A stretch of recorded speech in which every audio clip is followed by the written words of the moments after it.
Assalamualaikum warahmatullahi wabarakatuh. Berjumpa kembali dengan catatan Syafiq Hasim. RKUHP atau Rancangan Kitab Undang-Undang Hukum Pidana sudah siap untuk diundangkan. Meskipun masih kontroversial, tapi pembuat hukum di Indonesia, yakni pemerintah dan DPR, nampaknya ingin memperlancar proses perundangannya. Masyarakat sendiri nampaknya kurang merespon masalah RKUHP ini. Kali ini saya akan menyorot salah satu atau beberapa pasal yang oleh beberapa kalangan dianggap kontroversial. Menurut berita yang ramai di media, RKUHP ini bisa memenjarakan pasangan yang check-in di hotel jika mereka belum menikah.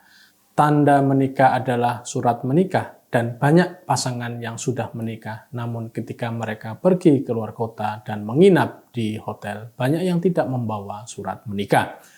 Tapi bagaimana sesungguhnya masalah ini harus dilihat? Bukankah rancangan aturan seperti ini bisa dianggap sebagai pelanggaran terhadap privasi seseorang?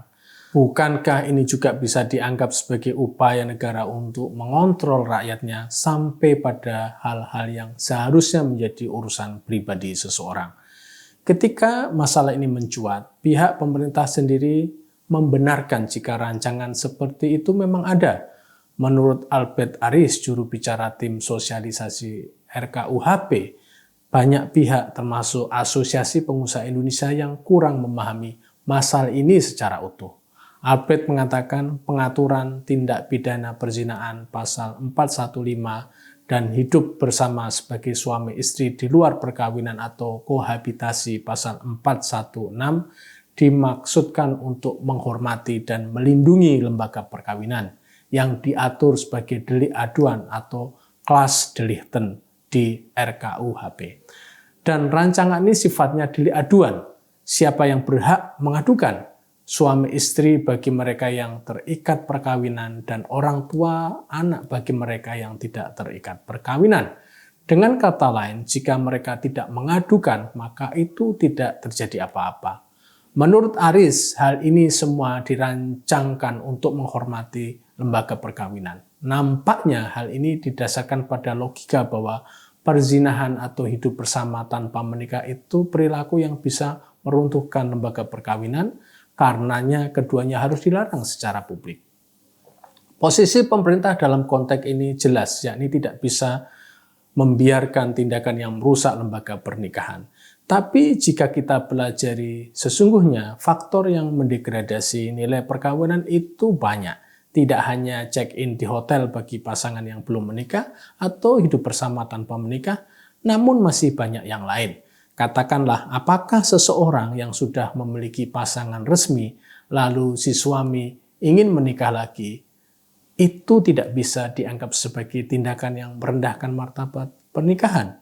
Banyak kalangan menganggap bahwa tindakan ini tidak mendegradasi lembaga perkawinan, bahkan kalangan patriarkis beranggapan jika perkawinan oleh suami itu dianggap sebagai hal yang dibolehkan, bahkan disunahkan. Padahal jika masalah ini ditilik dari kacamata si istri, justru perkawinan kedua suaminya ini jelas-jelas membawa dampak pada ikatan perkawinan mereka. Akibat masalah ini, mereka bisa bercerai, artinya mereka meninggalkan lembaga perkawinan. Di beberapa negara seperti Tunisia misalnya, pernikahan kedua, ketiga, dan keempat atau dikenal dengan istilah poligami itu dilarang. Alasannya ya untuk menghormati ajaran Islam yang cenderung pada ajaran monogami. Jika alasannya karena ingin menjaga lembaga perkawinan, check-in di hotel dan kohabitasi bisa dipidanakan, maka pernikahan kedua, ketiga, atau poligami juga bisa dimasukkan ke dalam kategori ini.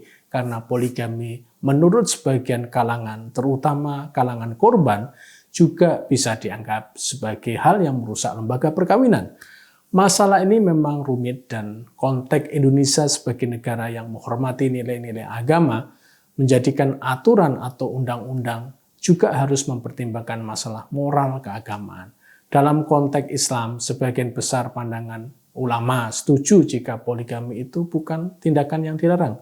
Bagi mereka yang mampu, menurut mayoritas pandangan ulama justru malah diizinkan. untuk memiliki istri lebih dari satu. Bahkan ada yang menafsirkan poligami sebagai hal yang dianjurkan. Ini pandangan mainstream di negeri kita, Indonesia, dan dunia pada umumnya. Hal ini perlu kita pikirkan adalah dampak RKUHP khususnya yang berkaitan dengan masalah ini di dalam masyarakat. Kita tahu bahwa karakteristik masyarakat kita yang komunal biasanya memiliki keinginan untuk memperhatikan atau terlibat lebih dalam kehidupan masyarakat. Jika mereka melihat di dalam masyarakat ada semacam gejala penyimpangan, meskipun itu bukan urusan mereka yang mengundang intervensi mereka, maka mereka akan melakukan intervensi. Meskipun pihak aparat hukumlah yang sebenarnya berhak melakukan itu.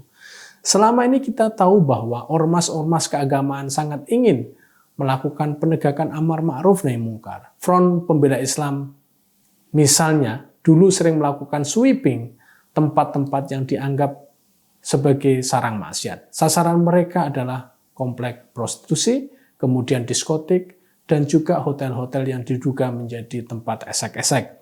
Keadaan ini pernah terjadi lama ketika ormas-ormas keagamaan itu mendapat angin dalam kehidupan politik kita di Indonesia. Kini keadaan politik negara kita memang sudah relatif stabil dari intervensi ormas-ormas yang sering melakukan sweeping. Atas dasar ini semua, ketika di dalam RKUHP terdapat rancangan pasal yang bisa memenjarakan pasangan belum menikah yang check-in di hotel atau penginapan dan perilaku hidup bersama sebelum menikah, maka saya rasa ini akan menimbulkan kompleksitas sebagaimana yang saya uraikan di atas. Saya khawatirkan akan terjadi apa yang sering diistilahkan dengan main hakim sendiri. Meskipun sebagaimana yang dinyatakan bahwa undang-undang ini merupakan atau rancangan ini merupakan delik aduan, namun karena masalah ini sudah dianggap oleh umum sebagai pelanggaran, maka itu bisa menjadikan masyarakat akan bertindak main hakim sendiri. Maksud dari main hakim sendiri adalah keinginan masyarakat atau ormas keagamaan untuk menindak apa yang mereka anggap sebagai penyimpangan secara langsung. Mereka ini seperti FPI zaman dulu, bertindak sebagai hakim di dalam masyarakat. Tapi ini juga bisa membuka peluang bagi polisi moral, baik itu yang terdiri dari aparat resmi seperti polisi syariah atau polisi Pemda, atau kelompok-kelompok keormasan, baik nasional maupun daerah. Tidak semua tahu bahwa perkara pemidanaan bagi dua jenis kelompok masyarakat tadi, yakni check-in di hotel padahal belum menikah atau hidup bersama tanpa menikah, adalah delik aduan. Karena ini menyangkut teknis tertentu.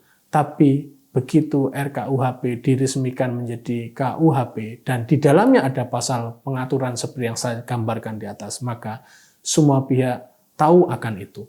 Sebagai catatan, rancangan pemindanaan pada pasangan yang check-in di hotel yang belum menikah dan perilaku hidup bersama tanpa menikah butuh jalan keluar yang adil, yakni hal-hal personal atau privat tetap terjaga pada satu sisi, namun pada sisi lain pelanggaran hukum tidak terjadi. Jika pembuat hukum benar-benar ingin mempertahankan pasal ini, maka mereka harus menjamin bahwa ini perkara hanya berlaku sebagai delik aduan. Demikian, wassalamualaikum warahmatullahi wabarakatuh.